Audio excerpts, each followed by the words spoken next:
Hello, good evening, everyone. We'll be discussing our respective experiences with the native advertisement and throw some light on what our experience has been with the native advertisement. I am Saurabh Mishra. I represent this digital marketing agency called Keystone. And so I have a total of about 14, 15 years of work experience working with marketing communications and now specifically with digital marketing.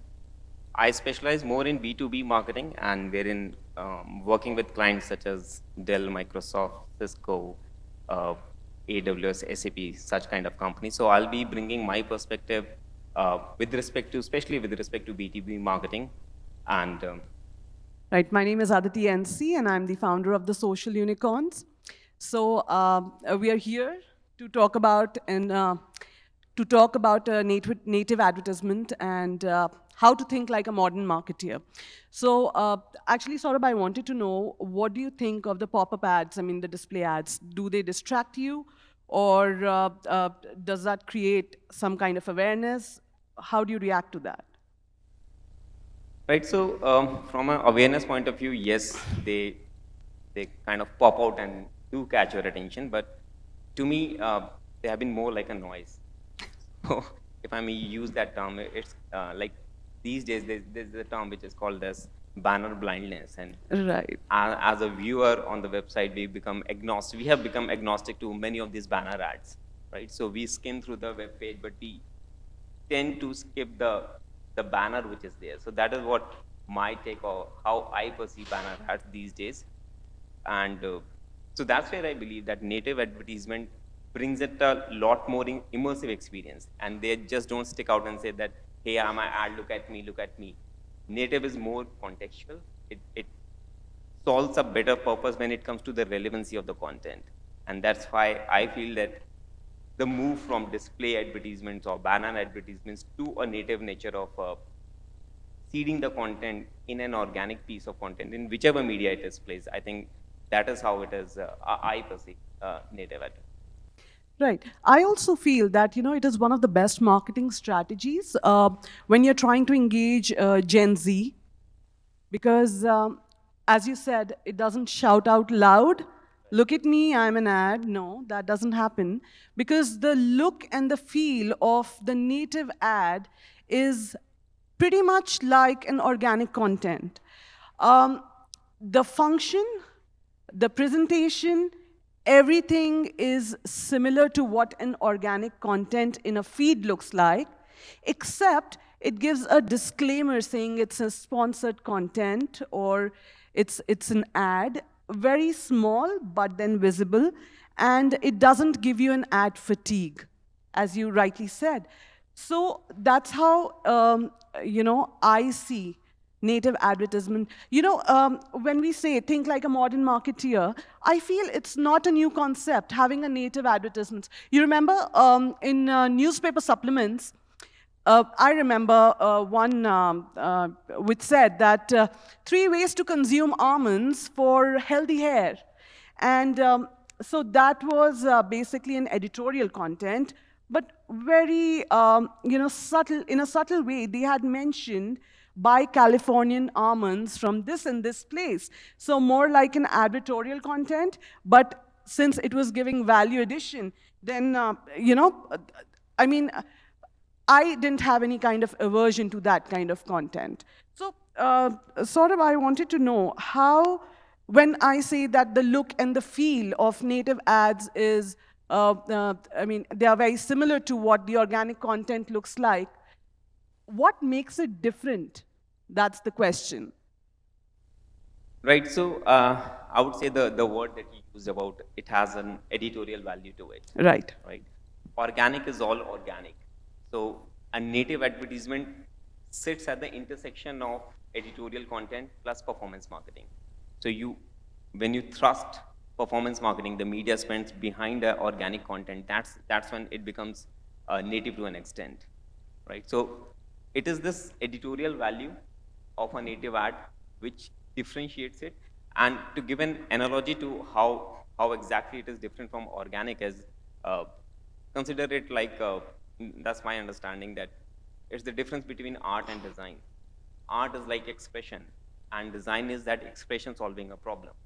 So that exactly what the difference between organic and native is. Organic is all expression, whatever I like, my design, my photographs, and all that stuff. But when I put a context or a media plan behind it, that's when it becomes kind of a native. Uh, we all are marketeers here, and I'm sure you're not new to the concept of native advertisements. But since we are just talking about the introduction right now, um, uh, let me just explain it in brief. You can find it in different forms. In feed, native advertisements, the ones that you see in Instagram, Facebook. Then you have searching for the promoted listings that you find in Google search engine. And then you have some recommended content, which is right at the bottom of the blogs. So that's how we, when we talk about native advertisements, they are not something that I feel can ever get obsolete. Definitely with different clients, different industries, you have to work around those. But I think it can be something that can always be experimented with. What has been your experience since you've been handling so many brands? I'm sure you must be having your own case studies. Yes, so as I said, the usage of native advertisements comes depending upon where in the funnel do we want to have that conversation. As in, it is the top of the funnel content, middle of the funnel, or bottom of the funnel. Where do I place my native exactly? Typically, what we have seen is it works best somewhere in the middle of the funnel. So we have campaigns which are like account-based marketing campaigns where we know the specific set of companies or organizations that we want to reach out to. And there are account discovery-led campaigns which are more like chasing the customer only basis the targeting that I have. Native sits somewhere in between. And the signature examples of where we have seen native working is when we do some kind of a demand gen campaigns or lead gen campaigns, say something like driving audience for this event or driving an audience for a webinar. That's where we find natives working the best, because imagine if this conference was about port and shipping industry, right? Then I would have placed a native advertisement on publisher website which are focusing on port and publishing industry, shipping industry, and that's where we believe natives work the best, and that is how we have seen it working. As in the efficacy drives multifolds, and also mentioning a point on the devices.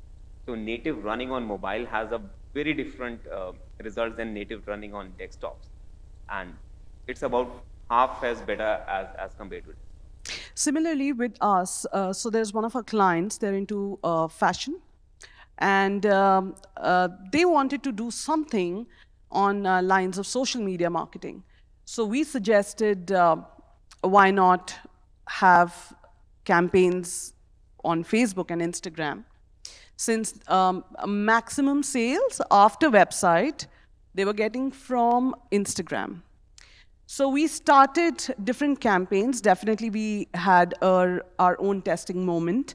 And we did 2 experiments, one with static post, wherein it was just photos.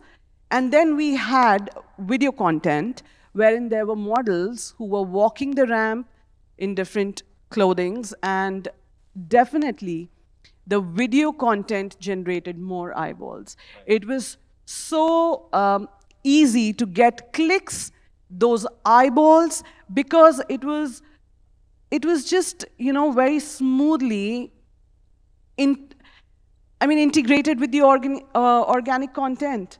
So that worked in favor of, our client. But then we are handling clients from other industries as well, for which we do not recommend Facebook or Instagram, but then on LinkedIn, especially those, the businesses that are B2B. Right. On LinkedIn, performed really well. So definitely, it's an amalgamation of strategy and platform, and one has to make sure as a marketeer what kind of brand you're handling, the USP and their flagship products for sure, and the kind of content that you want to put out. So, what is your take on video marketing when it comes to native advertisements? Yes, so video like as an ad format, definitely it is more engaging, and the amount of engagement that we see on video far like it exceeds what we see on static posts or GIFs or even carousels for that matter. So it's just video is something that we have been saying for years that it is the coming thing. It is, but we are right now in the middle of that where if we don't have video in our media mix, then we are really losing on something. So yeah, I think it is important, and that's why the kind of the even the resources that we have in our team right now is video heavy, because that is where all the focus is. And last question from my side. We would want to wrap it up a little soon. So, why do you think that native advertisements still works? I mean, I understand we have been using that in traditional form of marketing as well, be it print or television, even on television.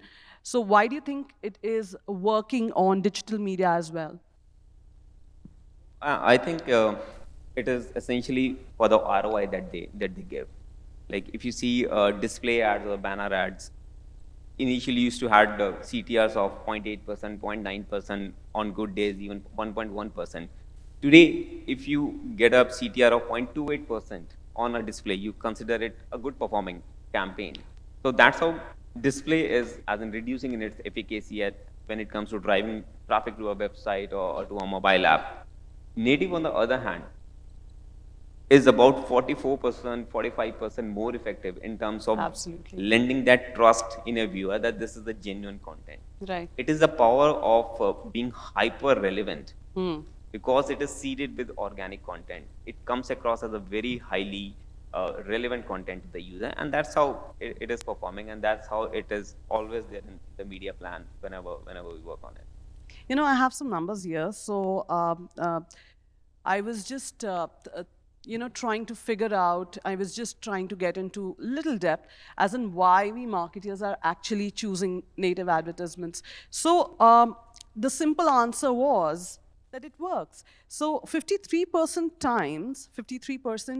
times it is like, if you compare it with the display ads, it's seen more. I mean, 53% times more than display ads. And there has been an increase of 18% when it comes to purchase intent. So definitely, if the content is strong, if you are projecting your brand as something which can be trusted, as you said, yes, instilling that kind of trust. Definitely, people would go and buy, click on it at least, just to check it out and see how credible the brand is. Also, the visual engagement is more if you compare it to, because when I see display ads, and for example, if I'm in the deep work session, it is definitely distracting. Uh, I choose to skip the ad or ignore it and get irritated at times, for sure, because it's right there on my face, and it is not even solving the purpose. Yeah, so that's true. So when it is shown in your face like that, then it is like somebody hammering on your head that read me all the time. So yeah, good to get your perspective, Aditi, on that. So anything from the audience, if you have any queries, and then we are good to Yeah, wrap it up. yeah, absolutely. We are open. We are opening the floor for the questions. We wrapped it. Words. Yeah, so Thank you that's very about. much. Thank you so much. That's a wrap for now. Thank you for being so patient and listening to us. Thank you. Thank you. Bye.